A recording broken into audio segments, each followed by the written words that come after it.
Ce soir, les parents d'Isidore et de Camille sont à un mariage et ils rentreront dans la nuit. C'est Pauline, la voisine, qui les garde. Les enfants ont pris leur bain, ils ont mangé leurs coquillettes et sont désormais en pyjama dans le canapé, où ils grignotent un dernier biscuit en regardant la fin de leur dessin animé. L'héroïne de la série a presque sauvé la situation et les enfants sont captivés par l'écran quand tout à coup, catastrophe. Camille perd l'une de ses incisives sur son biscuit. La dent tombe au sol et roule sur le tapis. Aussitôt, la petite fille se met à pleurer. Ma dent Isidore, ma dent, elle est tombée. C'est rien, Camille, c'est normal. Et ça veut juste dire que tu grandis. J'en ai perdu des dents, moi aussi. Et après, elles repoussent. Pour de bon. T'inquiète pas. Ah bon, t'es sûr? Certain. Et tu sais quoi? Il y a même une surprise quand les dents tombent. Le soir venu, tu mets ta dent dans un mouchoir sous ton oreiller et la petite souris passe pendant la nuit pour l'emporter.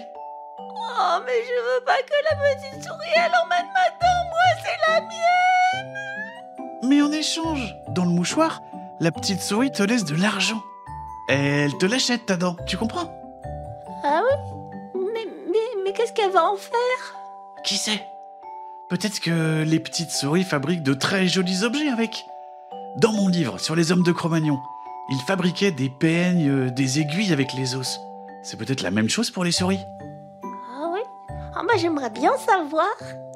Allez Camille, viens, allons demander à Pauline de s'occuper de ta dent. Comme le dessin animé est terminé, voilà justement que Pauline arrive dans le salon. Au lit les loulous! Pauline, regarde, Camille a perdu une dent. C'est formidable ça! La petite souris va être drôlement contente.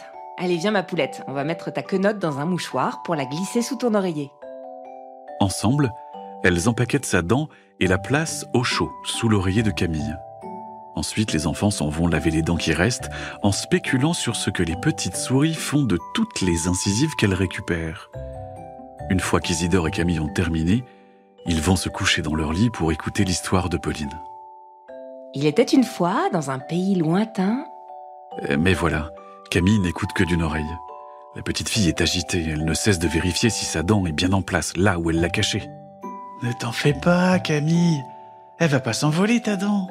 Mais comment elle va savoir, la petite souris, que j'ai une dent à lui donner? Elle sait tout, la petite souris. Et je te parie que ta dent, ça faisait des jours qu'elle la guettait. Rassurée, Camille se calme et les enfants peuvent écouter la fin tranquillement. Bonne nuit les enfants, dormez bien! Pauline éteint la lumière. Bientôt, tout le monde dort dans la chambre.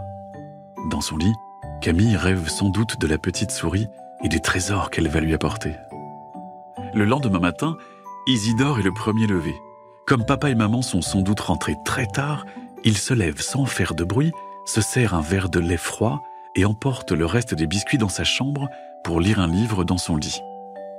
Mais quand il arrive, Camille est déjà debout et elle pleure à chaudes larmes au risque de réveiller toute la maison. Camille, mais qu'est-ce qui se passe? La petite souris, elle a pas voulu de ma dent. Elle est pas passée, elle m'a même pas laissé d'argent. Tu disais n'importe quoi, toi, tu disais quelle soirée qu'il fallait venir. Normalement, c'est comme ça que ça se passe, je comprends pas. Alors c'est juste que la petite souris, elle aime pas ma dent. Elle en a même pas voulu, parce qu'elle l'aime pas. Isidore pose son verre et ses biscuits sur le côté et s'en va faire un très gros câlin à sa sœur. Je suis certain que ça n'a rien à voir. Elle a dû avoir un empêchement. Ah oui, mais si elle était malade. Oh ben non, la pauvre. Tu crois qu'elle va mourir? Ah, si elle est malade, elle est allée voir le médecin des souris et sera vite sur pied. Et en attendant, ils vont lui trouver une remplaçante pour faire sa collecte à sa place. Je suis sûr qu'elle passera la nuit prochaine. Camille continue de renifler en serrant sa dent dans sa main. Isidore sent bien qu'il ne l'a pas convaincue. Oui, mais si la remplaçante, elle sait pas que j'ai perdu une dent. On n'a qu'à lui écrire. Isidore va chercher une feuille de papier. Avec son aide, sa petite sœur rédige une jolie lettre qui commence par « Chère petite souris » et se termine par « Merci » et « Bisous ». Pendant qu'Isidore va chercher une enveloppe dans le bureau de maman, Camille ajoute des dessins tout autour des mots avec ses crayons de couleur.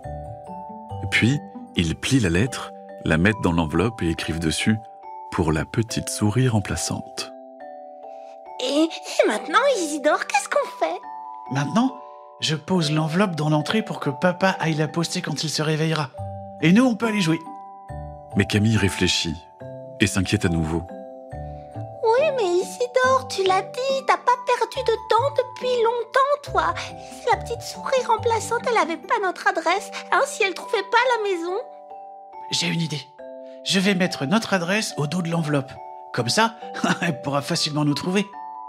Pendant que Camille observe par-dessus son épaule, Isidore recopie au dos de l'enveloppe l'adresse de papa et maman qu'il a trouvée sur une facture. Mais sa petite sœur n'est toujours pas complètement rassurée. Mais une fois à la maison, elle pourra peut-être pas trouver la chambre, hein.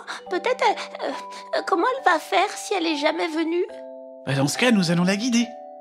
Avec les ciseaux, le scotch et les crayons, Isidore et Camille se mettent à l'ouvrage.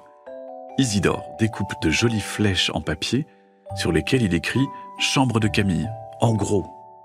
Puis Camille fait des dessins dessus et s'en va les scotcher dans la maison depuis la porte d'entrée jusqu'à sa chambre.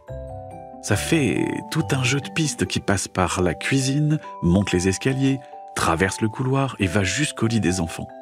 Un dernier panneau avec une flèche pour indiquer le lit de la petite fille et les deux enfants observent le résultat ravis. Ah, c'est du beau travail. Avec tout ça, impossible que la petite souris se perde cette fois-ci. Cette nuit, c'est sûr, elle viendra chercher ta dent. Ma dent, où elle est? Soudain, Camille se rend compte qu'elle ne tient plus le mouchoir depuis un moment. Mais heureusement, les enfants le retrouvent vite. Soigneusement posé près des crayons de couleur abandonnés. Il était resté sur la table du salon. Camille remonte vite le déposer sous son oreiller avant de le perdre. C'est à ce moment-là que maman entre dans la chambre à son tour, toute décoiffée. Les enfants, vous avez redécoré la maison. Qu'est-ce qui se passe ici? Et pourquoi personne n'est encore habillé? Maman, on a fait tout ça pour la petite souris. Regarde, maman, regarde, moi j'ai perdu une dent. Pendant que Camille fait un gros câlin à sa mère, c'est Isidore qui explique.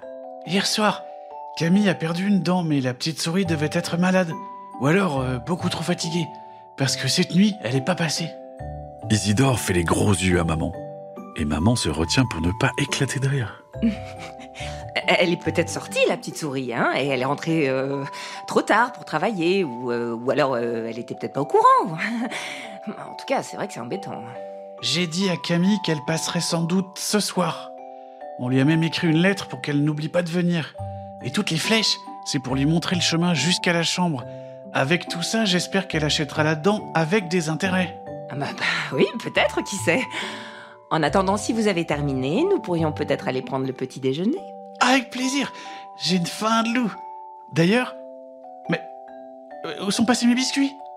Sur la table de chevet, le verre de lait est vide et il ne reste que des miettes. Camille rougit et se met à rire. Peut-être que c'est la petite souris qui les a mangés. Voilà, l'histoire est finie. Je vous embrasse et je vous dis à bientôt.